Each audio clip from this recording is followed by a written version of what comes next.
All right. Shabbat Shalom. Shabbat Shalom. Welcome to our Passover for 2024, Unleavened Bread Day 1. Hallelujah. We are Savior Word of Yah, Tabernacles of the Congregation of Yisrael. And I'm Yedan Yasharal with my brother Kased Yasharal. Shabbat Shalom, Ak. How y'all doing? Shabbat Shalom. All praises to y'all. I'm happy to see another Passover. Praise Yah. Praise Yah. You know, after past couple of years, these Passovers get a little bit more deeper in understanding, after the things that we go through and just experiencing getting closer and closer to Mashiach's return. So the title of the class today is Mashiach, our Passover, because he is our Passover. So while we're, talking about the lamb and talking about, the firstborns being slayed, well, Yah's firstborn was slave for us, Israel, the firstborn. So we're going to get into that and look also how we're supposed to keep Passover in the land. So we're not really keeping Passover, we're memorializing it because we have to be in the temple to keep Passover. So this is not the first situation where we had to, where we had children of the captivity not legally or lawfully able to keep Passover for whatever reason, but they were still able to keep it. So we're going to get into that. First, we're going to open up in Leviticus, Wayakra, chapter 23, and we're just going to look at the feast days on the first half of the year. So again, as we go over the New Year class, Shana means like a doubling or folding over. So that shows you that the year is literally split in half.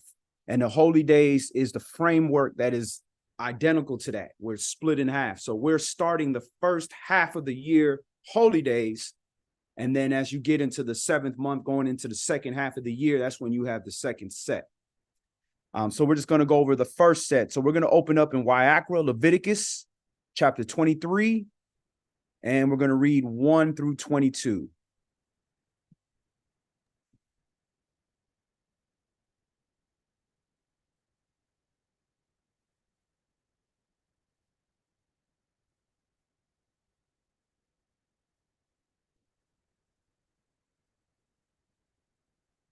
All right, so we're at Leviticus chapter 23, and we're going to start that at verse 1.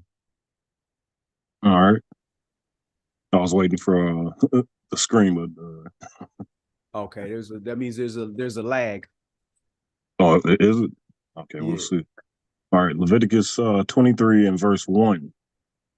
And Yahweh spake unto Moshe, saying, Speak unto the children of Yasharal, and say unto them concerning the feast of Yahweh, which you shall proclaim to be holy convocations, even these are my feasts. 6 days shall work be done, but the seventh day is the Shabbat of rest, a holy convocation. You shall do no work therein. It is a Shabbat of Yahweh in all your dwellings. All right, so notice the first feast that he's talking about for his holy convocations, Kodesh Mikras, right, which are commanded gatherings of the children of Israel to read out the book and rehearse the righteous acts, right? So those holy convocations, his feasts, the first one he starts with is the Shabbat on the seventh day. So that is the weekly feast day that we have built in to understand that concept of resting when Yah says to rest and celebrating and feasting when Yah says to celebrate and feast.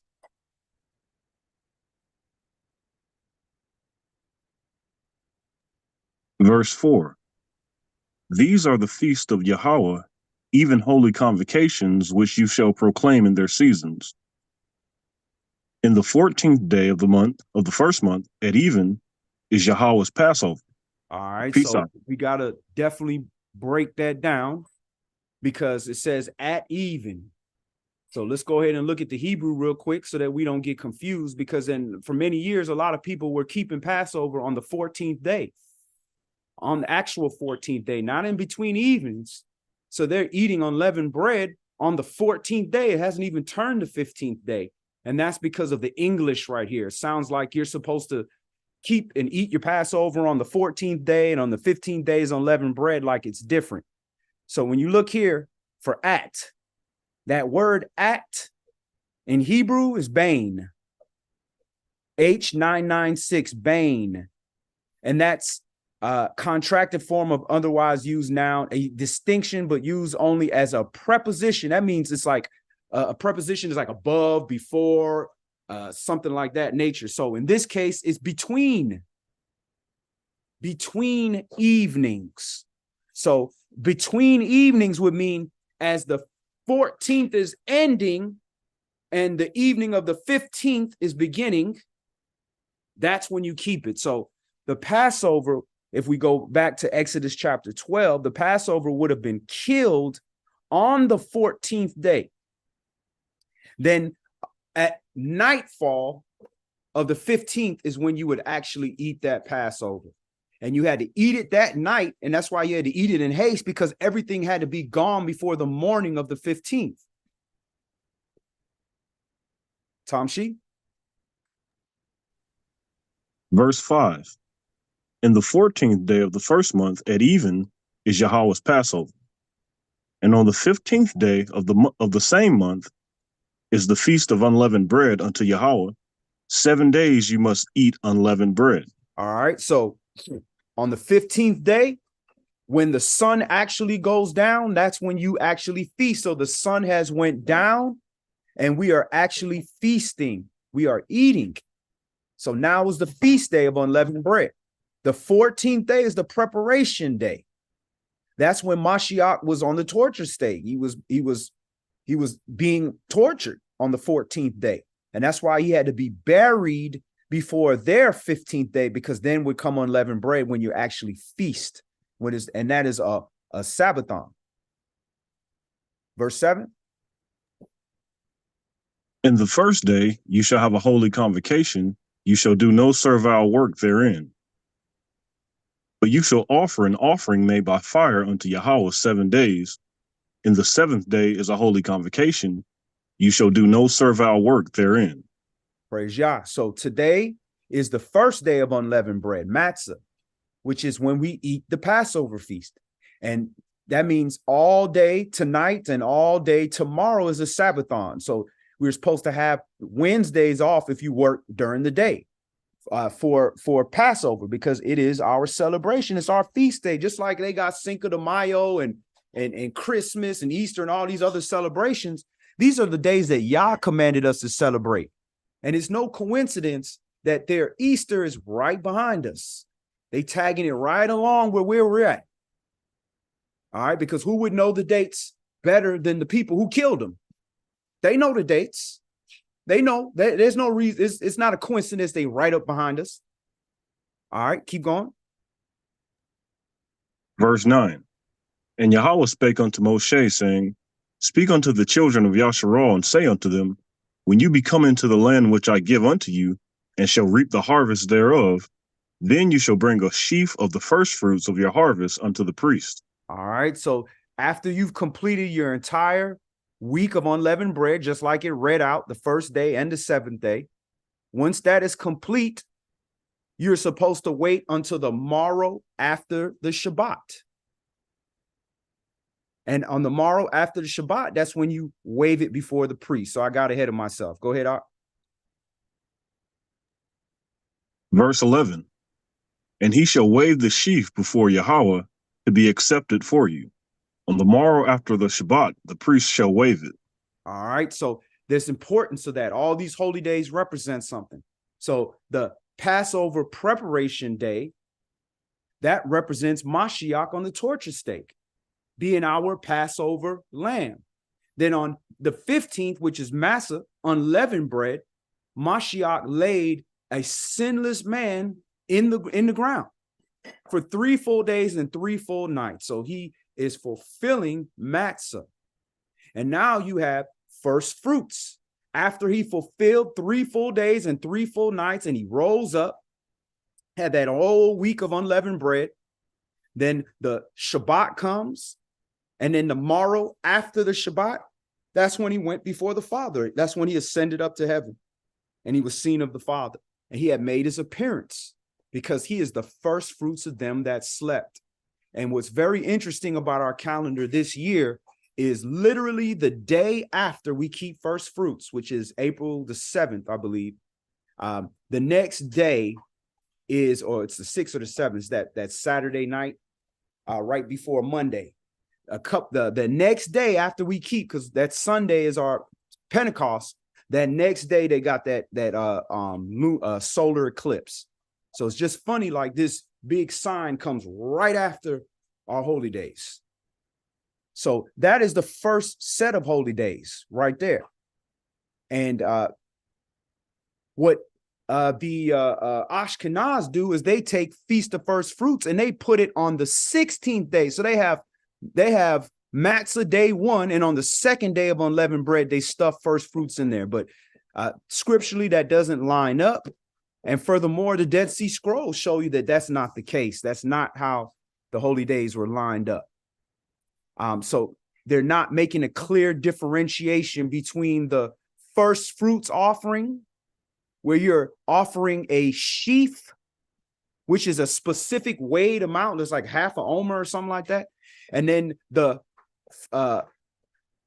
3 appearances, which we're going to talk about next, that's a whole different offerings. That's where all males appear. So let's go to Deuteronomy chapter 16. Bless you. Deuteronomy chapter 16 and 16. And we're just going to read those 2 verses. Okay. 3 times in a year shall all your males appear before Yahweh your Elohim in the place which he shall choose, in the feast of unleavened bread, and in the feast of weeks, and in the feast of tabernacles, and they shall not appear before Yahweh empty. All right. So being that this is not their culture, that's why Ashkenaz messed this up, because they saw, 3 times males gotta make this offering, and it said unleavened bread. So they said, this must be first fruits offering, because it's right mentioned right in Leviticus 23, right after unleavened bread. But it's supposed to be after unleavened bread, not after the first day of unleavened bread. And the next verse shows you that it's a different offering. Go ahead, verse 17. Every man shall give as he is able, according to the blessing of Yahweh your Elohim, which he has given you. All right. So the Most High is about details. So in verse 16, it said nobody should come before him empty. And then verse 17 said, give as you're able. So if somebody next to you has more than what you have, then he's able to give more. If somebody next to you has less, a smaller farm or smaller work or whatever the case, he's only able to give so much, or he has a larger family, whatever. It's a free will offering. You give according to as you are able. Just like when you go see the king, of any country, of any dignitary, you go see them, you bring a gift. You don't show up before him empty-handed, but it's not a specific gift like you got to show up with $1 million or you got to show up with 1,000. Whereas we just read in Leviticus 23, when it talks about first fruits, it says you will be offering a sheaf. And when you look that up, a sheaf is a specific weighed amount. All right, so that's why there's 2 different offerings. So this offering here is all males appear. That's today. That's the first day of unleavened bread, and that's what all males are doing today. Everybody 20 years and up has to come appear, and if you're under that, then you have to have somebody to appear for you, for all the male children. So this happens 3 times a year. And the head of that household is supposed to make that offering, and all males are supposed to offer to represent their house. Now, being that we don't have a temple and we don't have, the Levites to offer it to and so forth and so on, then we offer to our congregational priests or our mores or whoever's the elder of your assembly. That's typically what you offer. If you don't have a situation like that, then offer to strangers, homeless, give what you have. There should be some kind of offering. But of course, above all, the thing that the Most High wants the most is he wants you. That's your reasonable sacrifice keep the commandments and fear Allah. That is your reasonable sacrifice. Keep the commandments, serve the Father. That is the offering of self, like Mashiach did. He offered himself in the living, and he also offered himself up in the flesh, where he had to die for us. All right, so let's move on. Let's go to Jubilees chapter 49, and see why, where they're talking about this is so important, that all the males have to appear at the beginning of the year. Not some of the males, not just the oldest, all males had to appear, and that everybody had to come keep this Passover. Whether you were abroad or whether you were close, you had to come to Jerusalem. You had to keep this Passover. It was a memorial of what our nation went through, and it's a memorial of what our Adonai, our Savior, Mashiach, in his sacrifice, but it's also saving us from something. So we're going to get to that. Let's go to Jubilees chapter 49, Yobelum chapter 49, and we're going to start that from verse 10. And let me go ahead and pull it up.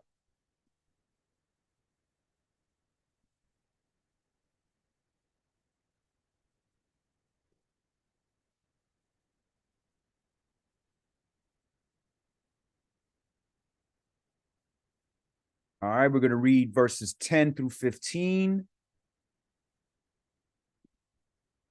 And 10 starts with, let the children of Yasharah come and observe.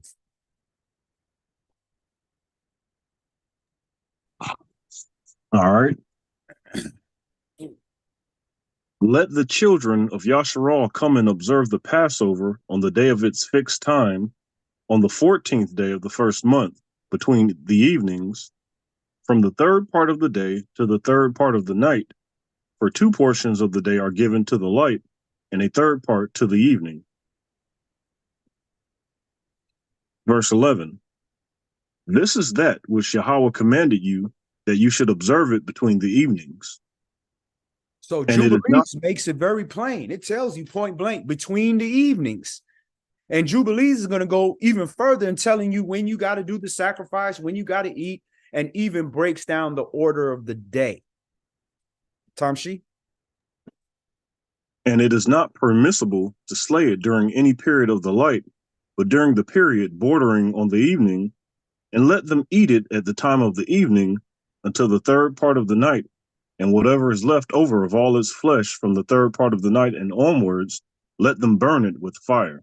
All right, so it's breaking it down. It shows you how they're reconciling the day. The whole calendar day is broken up into 3 parts night and 3 parts daytime.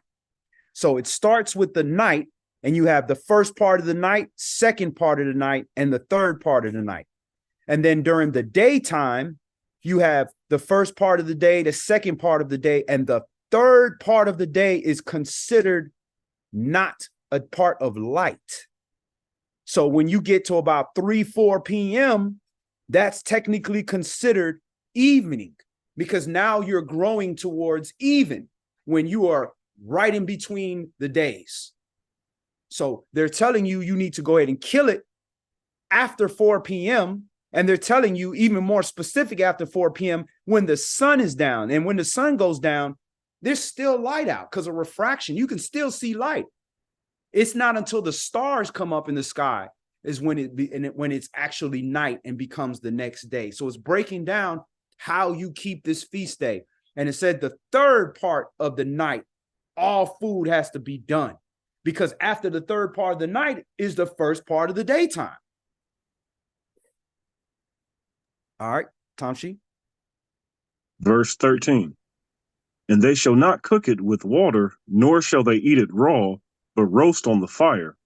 They shall eat it with diligence, its head with the inwards thereof, and its feet they shall roast with fire, and not break any bone thereof. For of the children of Yasharah no bone shall be crushed. For this reason, Yahweh commanded the children of Yasharah to observe the Passover on the day of its fixed time. And they shall not break a bone thereof, for it is a festival day, and a day commanded, and there may be no passing over from day to day, and month to month, but on the day of its festival, let it be observed.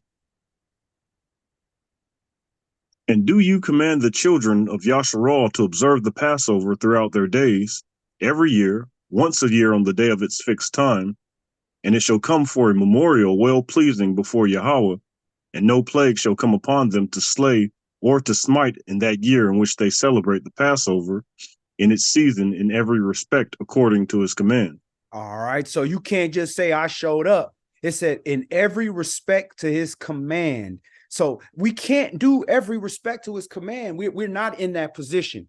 So all we can do is the greatest commandment is to love him with all our heart, all our strength, all our might, all our soul, the best we can do.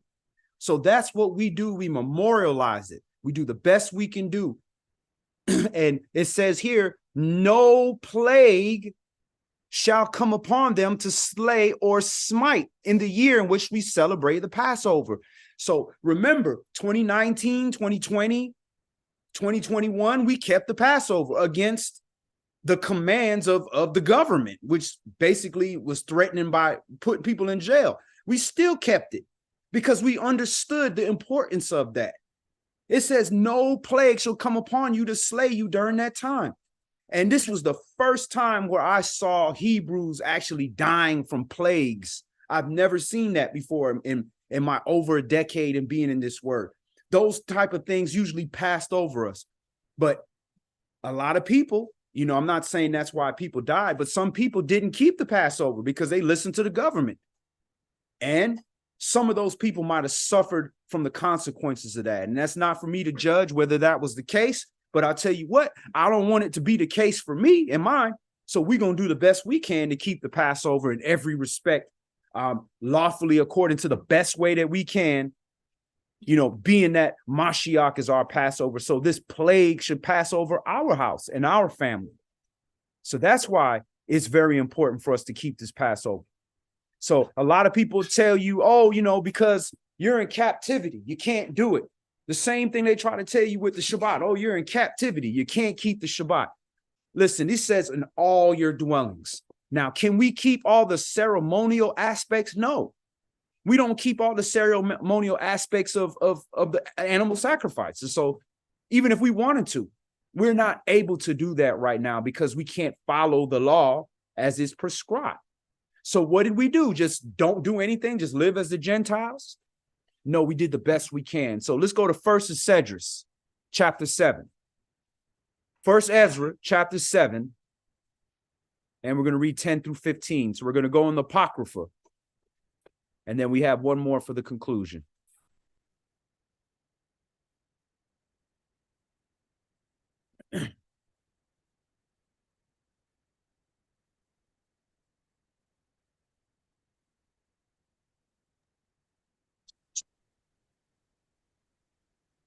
So that's first Cedrus 7 and 7.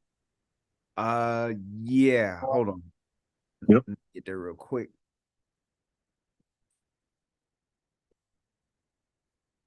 Yes, sir. We're going to go 7 through 15. Okay, verse 7. And to the dedication of the temple of Yahweh, they offered 100 bullocks, 200 rams, 400 lambs, and 12 goats for the sin. Excuse me.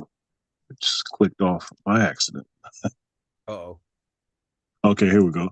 400 lambs and 12 goats for the sin of all Yasharal, according to the number of the chief of the tribes of Yasharal. The priests also and the Levites stood arrayed in their vestments according to their kindreds in the service of Yahweh Elohim of Yasharal, according to the book of Moshe, and the porters at every gate. So this is when the temple was just reborn. You know, this is after the Assyrian captivity, and we're getting ready to go back into our land. We're getting ready to go back into our land and have our temple again. Babylon. So we're Persians have put us back in our place, and we are having our temple, and everything is good. Now we're able to actually keep the Passover according to every law. So the Levites was on point, all the priests, the high priest was ready. Everybody was on point as far as the legalistic aspect of the temple. For the first time, we're able to finally do it the way it's supposed to be done. Verse 10. And the children of Yasharal that were of the captivity held the Passover the 14th day of the first month, after that the priests and the Levites were sanctified. They that were of the captivity were not all sanctified together, but the Levites were all sanctified together.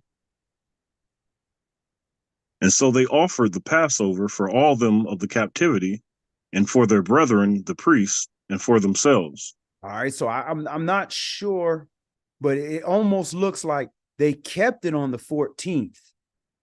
And then now the priests are like, hey, you weren't sanctified with us. So they went and did it again. So I can't clearly tell right there if it was all done at the same time or if they did it twice. But either way, they were coming out of captivity. They weren't prepared. They weren't sanctified properly. They weren't in the you're supposed to sanctify yourself to the third day when you're coming into the holy temple. And these people coming out of Babylon, they living like Babylonians. They're not really understanding this, but they understood that this was our culture and this is how they had to come back to it. So they did the best that they could. Tom Shee. Verse 13. And the children of Yasharal that came out of the captivity did eat, even all they that had separated themselves from the abominations of the people of the land, and sought Yahweh. All right, so you had to at least remove yourself from the abominations. At least say, okay, I know I'm not all the way cleansed or clean or fully understand this, but I have left the idol worship alone. I have left eating abominations. I'm returning back to the Father, and I'm here for instruction. So I'm showing up. Your heart is ready. It's prepared for Passover at that point. So they were able to take it. Verse 14. And they kept the feast of unleavened bread 7 days, making merry before Yahweh.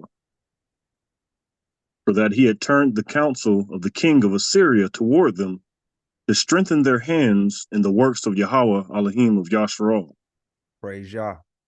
All right, so let's go to the conclusion. So these were the physical Passovers. This is when we were sacrificing the lamb. This is pre-Mashiach. So we were still doing or setting up animal sacrifices at this time. So let's go to 1 Corinthians chapter 5, and we're going to read 6 through 8 for the conclusion.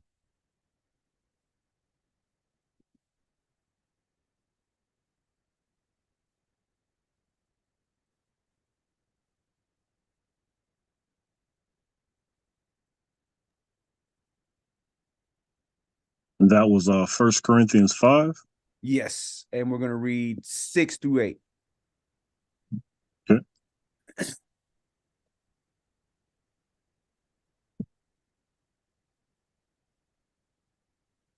All right, 1 Corinthians chapter 5 and verse 6. Your glorying is not good. Know you not that a little heaven, excuse me, know you not that a little leaven leavens the whole lump? Purge out therefore the old leaven, that you may be a new lump, as you are unleavened.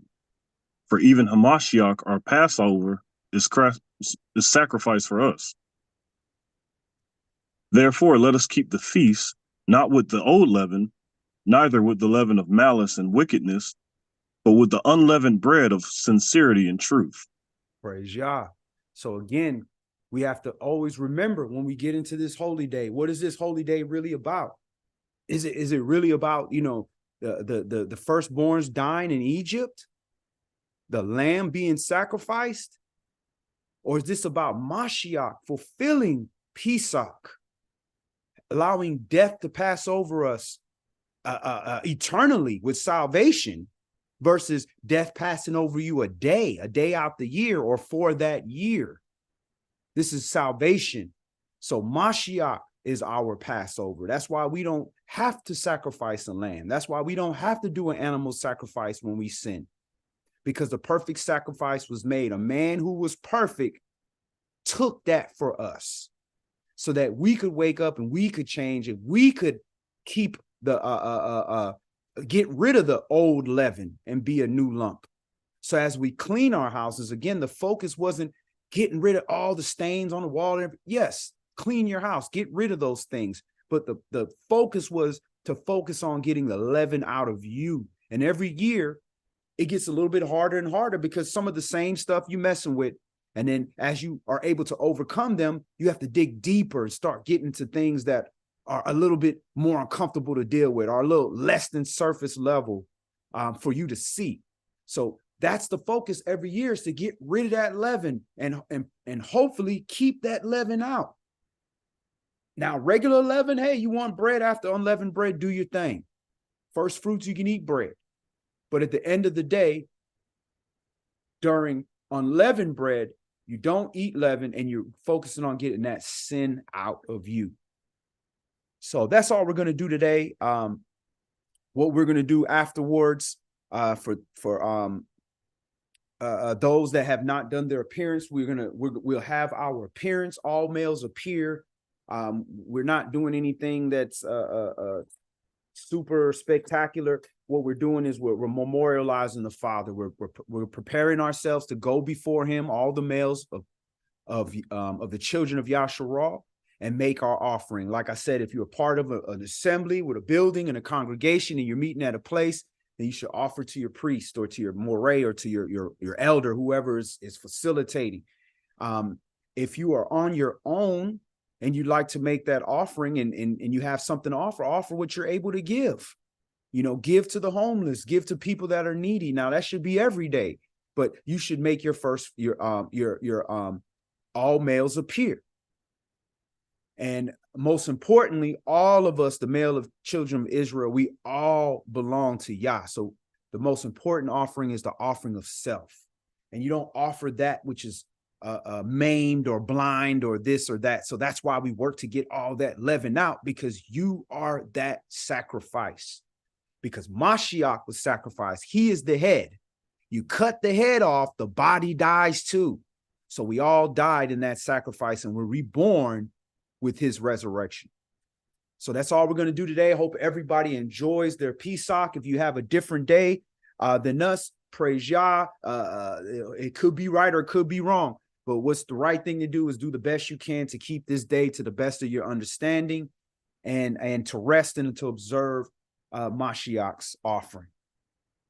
So Yah's will, we will see you this Shabbat, and everybody enjoy their holy day.